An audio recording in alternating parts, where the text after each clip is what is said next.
যিকোনো প্ৰকাৰে তাক ঘূৰাই আনিব লাগিব। বাবুক মোক লাগে। যিকোনো মূল্যৰ বিনিময়ত মোৰ ভৱিষ্যতৰ বংশধৰক মোৰ ঘৰত লাগে। জীৱনৰ কোন কেঁকুৰিত কি হেৰাল, কৰ আশা ক'ত লুকাল।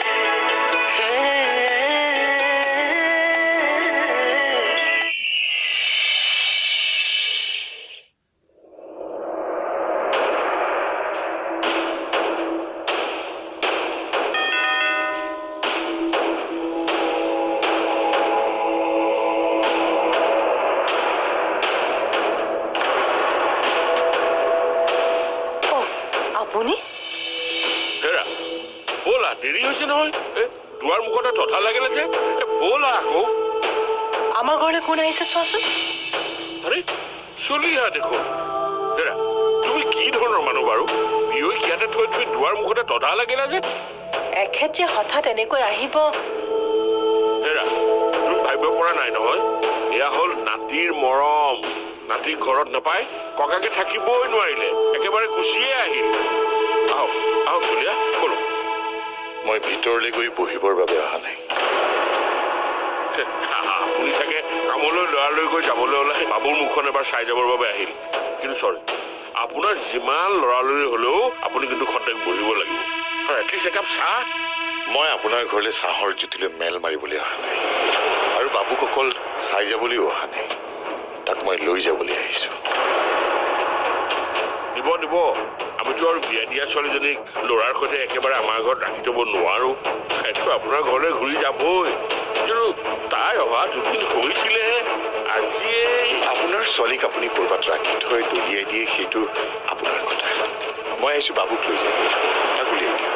এয়া আপুনি কি কথা কৈছে হে? মাকক এৰি সি কিয় যাব? কাৰ লগত থাকিবগৈ সি মাক নহলে? ৰ'বা ৰ'বা, আপুনি অকণ ভিতৰলৈ আহকচোন।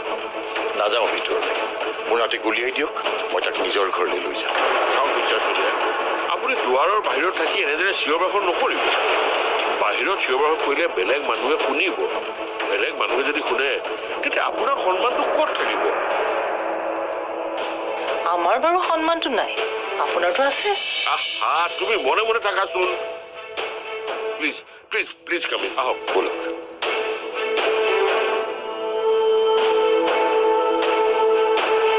বহকচোন।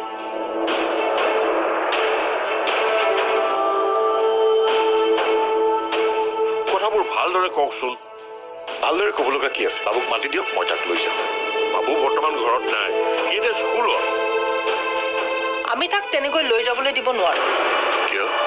সি আমাৰ ল'ৰা। আপোনাৰ ল'ৰা নহয়, আপোনাৰ নাতি।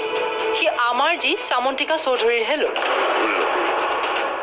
সি আয়ুষ্মান চলিহাৰ ল'ৰা, চন্দ্ৰমোহন চলিহাৰ নাতি, মোৰ বংশৰ উত্তৰাধিকাৰী।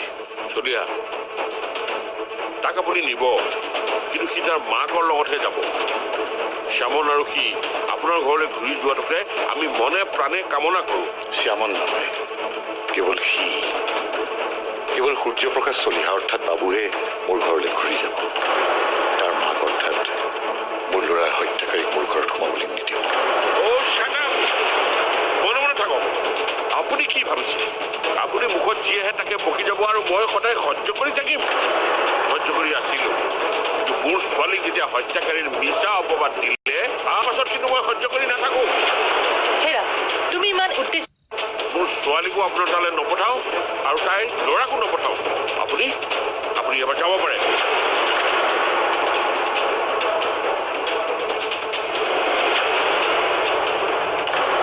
আপুনি অথনিৰ পৰা কৈ আছে বিৰাট প্ৰব্লেম হৈছে, কিন্তু প্ৰব্লেমটোনো কি হৈছে ক'বতো? মোৰ চব শেষ ৰবীন। যিমান ভাবিলো, যিমান পাতিলো, চব ফিনিছড। এফালৰ পৰা কথাবোৰ ভাবি আহি কিবা এটা কৰিব লওঁহে, লাগে নহয় কেনা এটা। আকৌ কি কেনা লাগে? বিচিত্ৰ চৌধুৰীয়ে সেই মাটিখিনি হিচাপ বিচৰা নাই। ৰবাই, পৰিস্থিতি যি হৈছে চবৰে হিচাপ ওলাব এতিয়া। বিচিত্ৰ চৌধুৰীৰ সম্পত্তি খাব পাৰিম বুলি আশা কৰাটো বাদ দিয়া। ব্যৱসায় সম্পত্তিৰ হিচাপ লোৱা মানুহ আহি পাই গ'ল। কোন আহিল আকৌ ভোটৰ ওপৰত দানৱ? বিন্দুৰ ডাঙৰ ছোৱালী ঘৰলৈ ঘূৰি আহিছে। ঘূৰি আহিছে একেবাৰে? একেবাৰে ঘূৰি আহিছে, লগত তাইৰ ল'ৰাটো। তাই তাই যেতিয়া ঘূৰি আহিল বাইদেউৰ ভিন্দুৰ সম্পত্তিৰ ওপৰত মোৰ যি আশা আছিল সেই আশাত চেঁচা পানী পৰিল। আপোনাৰ আশাত চেঁচা পানী পৰা মানে মোৰ আশাত দেখোন একেবাৰে বৰফ পৰি যাব। সেই বৰফ কেনেকৈ গলাব পাৰি সেই চিন্তা কৰা। বৰফ গলাবলৈ জুই লাগিব। জুই একুৰা জুই দিয়াৰ কথা ভাবক দাদা। জুই অপমান কৰিছে। দস্তুৰ মত মোক অপমান কৰিছে। কি বুলি ভাবিছে বিচিত্ৰ চৌধুৰী? মোক অপমান কৰি তেওঁ হাৰি যাব পাৰিম বুলি ভাবিছে নেকি? থওক থওক, লোকৰ ঘৰত অপমান পাই মনে মনে গুচি আহিলে। এতিয়া ঘৰত আহি দপদপাই থাকিলে হ'বনে? তাত জানো মাত মাতিব পাৰিলে? মই কিবা উত্তৰ দিবলৈ তেওঁ তাত থাকিব লাগিব নহয়। মই কিবা পাওঁ বুলি তেওঁ তৎক্ষণাত তাৰ পৰা ওলাই গুচি গ'ল। মাকজনীকে ভালদৰে দুষাৰমান শুনা আহিব লাগিছিল। কোনো নথকা ঘৰখনত মই মাইকী মানুহজনীৰ লগত তৰ্ক কৰি থাকিলেহে হ'ব। আপুনি বাবুক লৈ আহিব নোৱাৰাটোহে মই ভাল পোৱা নাই। আপুনি মানুহজন নিজে গৈও তাক কিয় লৈ আহিব নোৱাৰিলে? সিহঁতলে ভয় কৰিলে নে কি? সি ঘৰত নাথাকিলে মই ক'ৰ পৰা আনিব লাগে? স্কুলৰ পৰাই লৈ আহিব লাগিছিল। স্কুলৰ পৰা তেনেকে লৈ আহি কিডনেপ কেছত ফচি মৰিলেহে হ'ব। তুমি চিন্তা নকৰিবা, বাবুক মই আনিমেই। যিকোনো প্ৰকাৰে হলেও বাবুক মই এইখন ঘৰলৈ আনিমেই। মোক চেলেঞ্জ কৰিছে তোৰ বিচিত্ৰ চৌধুৰী। তইও চাই থাক মোক কৰা অপমানৰ পুতক মই কেনেকে তোলো। ভাল কথাইটো আছিল, নপতালে কিয়? তেওঁ ভাবিছিল তেওঁ কোৱাৰ লগে লগে লাগিব দিয়কচোন, কিন্তু কথাটো জানো ভাল হ'ব? তাই ইয়ালৈ আহি থকাটো ময়ো বিচৰা নাছিলো, কিন্তু পৰিৱেশ পৰিস্থিতি এনে ৰূপ ললে যে মই তাইক নিজে মোৰ লগত থাক বুলি কবলৈ বাধ্য হলো। তাই এনেকৈ গুচি অহা কথাটো CMCয়ে বা কেনেকৈ লয়? পাছত আপুনি লৈ অহা বুলি আপোনাৰ বদনাম নহয়তো? মানে তেওঁ তেনেকৈ ভাবিব পাৰে? CMC কালি আমাৰ ঘৰলৈ আহিছিল। বাবুক তেওঁ নিজৰ ঘৰলৈ ঘূৰাই নিবৰ বাবে আহিছিল। ভাল কথাইটো আছিল, নপতালে কিয়? তেওঁ কেৱল বাবুকহে নিব কৈছিল, শ্যামনক নহয়। তেওঁ ভাবিছিল তেওঁ কোৱাৰ লগে লগে আমি শ্যামনক আমাৰ লগত ৰাখি বাবুক তেওঁৰ লগত পঠাই দিম। শ্যামনক কিয় নিব বিচৰা নাই? তেওঁলোকৰ মতে আয়ুষৰ মৃত্যুৰ কাৰণ বোলে তাই। ময়ো তেওঁক ভালদৰে শুনাই পঠাইছো, কৈ দিছো তেওঁৰ মনত যি আহে কলে বুলিয়েই আমি মানি লব নোৱাৰো। মোৰ ঘৰত নহয় বেলেগত হ'ব লাগিছিল, আৰু ভালদৰে দিলোহেঁতেন। কথাৰ লগত কথা বহাই লাভ নাই বিন্দু। যেনে তেনে পাৰিলে শ্যামন আৰু বাবুক তাত থৈ অহাটোহে ভাল। তাই ইয়াত থাকিলেতো একো প্ৰব্লেম নহয়। মানুহে কি কব বিন্দু? তাই ইয়াত থাকিলে কব যে বিচিত্ৰ চৌধুৰীৰ জীয়েকে শহুৰৰ ঘৰত কাজিয়া কৰি গুচি আহিছে। আৰু তাই যদি তাৰ পৰা একেবাৰে গুচি আহে তেন্তে তেওঁলোকে আয়ুষৰ মৃত্যুৰ কাৰণ তাই বুলি সন্দেহ কৰা কথাটো সঁচা বুলি প্ৰমাণ কৰাহে হ'ব। মই ভাবো শ্যামন ঘূৰি যোৱাটো সকলোৰে বাবে মংগল, আমাৰ বাবেও, তাইৰ আৰু বাবুৰ বাবেও। সেই বুলি শ্যামনক ৰাখি বাবুক তালৈ পঠাই দিব নোৱাৰো। শ্যামনক কিয় ৰাখিব? তুমি তাকে পঠাব লাগিব। লাগিলে মই নিজে যাম CMCৰ ওচৰলৈ। নিজৰ বোৱাৰীজনীয়ে এনেকৈ ঘৰৰ পৰা চাল কৰি উলিয়াই পঠালে নহ'ব নহয়। আমাৰ ছোৱালীয়ে তাইৰ প্ৰাপ্য অধিকাৰ পাবই লাগিব। মই কাইলৈকে গৈ CMCক ভালদৰে বুজাই থৈ আহিব লাগিব কিন্তু আৰু চাই থাকিব। তেনেহলে আকৌ ঘূৰি ঘূৰি আহি ঘৰ পাবহি লগা হ'ল। পৃথিৱী যে ঘূৰণীয়া তাৰেই প্ৰমাণ। এদিন এৰি যোৱা ঘৰখন আকৌ উভতি আহিব লগা হ'ল। তোৰ জীৱন নদীৰ নাওখন এতিয়া এইটো ঘাটত ৰব লাগে। এয়া কোনে খন্দাব? যেনেকৈয়ে নহওক নদীৰ ঢৌৱে খুন্দিয়াই মেলি ইয়াত নাওখন পোৱাবই। আকৌ যদি এইটো ঘাটতে নাওখন ৰবহি লাগে তেন্তেনো ইমান খুন্দা খুন্দুলি খুৱাব লাগে কিয়? ইয়াতে ৰাখি থোৱা হলেই হয়। ইয়াতে ৰাখি থোৱা হলে জানো তোৰ জীৱনৰ যাত্ৰাটো হলহেঁতেন? যাত্ৰাটো নোহোৱা হলে তোৰ অভিজ্ঞতাবোৰ ক'ৰ পৰা হলহেঁতেন? এতিয়া পিছে কি ভাবিছ? একো ভবা নাই, একোকে ভাবিব পৰা নাই। ভাবি যেতিয়া একো লাভেই নাই, ভবাবোৰ যেতিয়া নহয় এনেনো ভাবো কিয়? জীৱনৰ নাওখন একেটা ঘাটতে বান্ধি থবিনে? নথওঁ, নাওখন মেলি দিম। একো ক'ব নোৱাৰাকৈ জীৱন নাওখন এৰি দিছো। নদীৰ গভীৰতা কিমান, ঘাট ক'ত আছে একো নাজানো। মোৰ জীৱনৰ সোঁতে নাওখন যলৈকে নিয়ে তালৈকে গৈ থাকিম। এখন নেদেখা নদীৰ ঘাটলৈ মোৰ নাওখন এৰি দি মই এতিয়া পানীৰ মাজত। ধুমুহাও আহিব পাৰে, বাওঁ মাৰলি আহিব পাৰে, নাইবা কোনোবা নেদেখা ঘাটত নাও ৰবও পাৰে। সেই নতুন ঘাটৰ পৰা এটা নতুন জীৱন আৰম্ভ কৰাৰ কথা ভাব। নতুন জীৱন মোক নালাগে ৰাখি।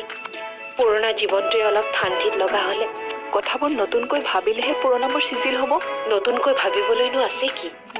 পাৰ হৈ যোৱা দিনবোৰৰ স্মৃতিহে মোৰ লগৰী। তোৰ সন্মুখত গোটেই জীৱনটো পৰি আছে শ্যামন। মোৰ ল'ৰাটোৰ বাদে আৰু জীৱন বুলি মোৰ একো নাই। ল'ৰাটো থাকিও যদি তোৰ জীৱন নাই বুলি কওঁ, তেন্তে মোৰ কি হ'ব? মই কি ক'ম? মোৰতো তাকো নাই। পাৰ হৈ যোৱাবোৰক বাদ দি আহিব লগা দিনবোৰক লৈ সপোন দেখিবলৈ শিক শ্যামন, যিদৰে মই দেখিছো। তই নতুন সপোন দেখিবলৈ আৰম্ভ কৰিছ? মোক মোৰ শহুৰে বহুত বুজালে। নথকাটোক বা পাই হেৰুৱাটোক লৈ হুমুনিয়া কাঢ়ি থকাতকৈ যিটো আছে তাক লৈ সম্ভাৱনাৰ বীজ সিঁচিব লাগে, তেতিয়াহে মানুহৰ সুখ হয়। সেইকাৰণে মই মোৰ থকাখিনিক লৈ নতুনকৈ সপোন দেখাৰ আৰম্ভ কৰিছো জানো। ৰাখি, মই ঠিক বুজি পোৱা নাই, তোৰ সপোনটো কি? মই এটা সন্তানৰ সপোন দেখিছো।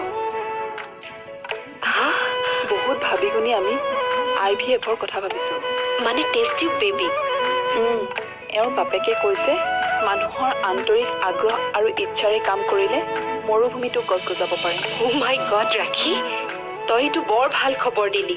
সেইকাৰণে তোকো কৈছো, সপোন দেখিবলৈ লচোন। জীৱনৰ ওচৰত হাৰ মানাতকৈ এটা চেলেঞ্জ কৰি চোৱাত আপত্তি কি?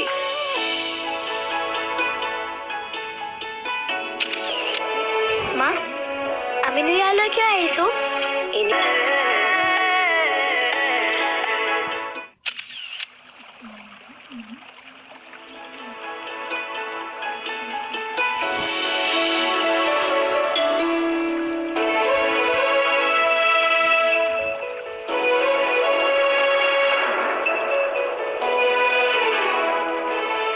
মা, আমিনো ইয়ালৈ কিয় আহিছো?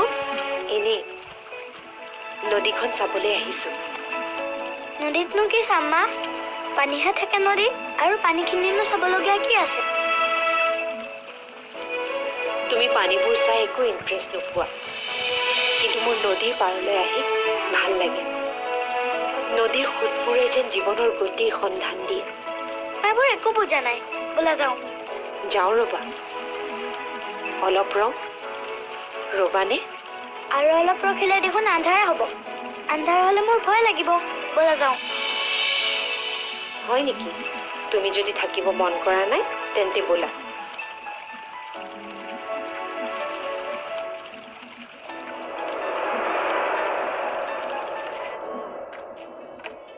মা, তুমি বাৰু আগতে পাপাক লৈ নদী পাৰলৈ আহিছিলা নেকি? কি হ'ল মা? তোমাৰ পাপাক লৈ যে মই কলৈকো যোৱাৰ সময়ে নাপালো। ব'লা যাওঁ। হয়তো আছে কৰবাত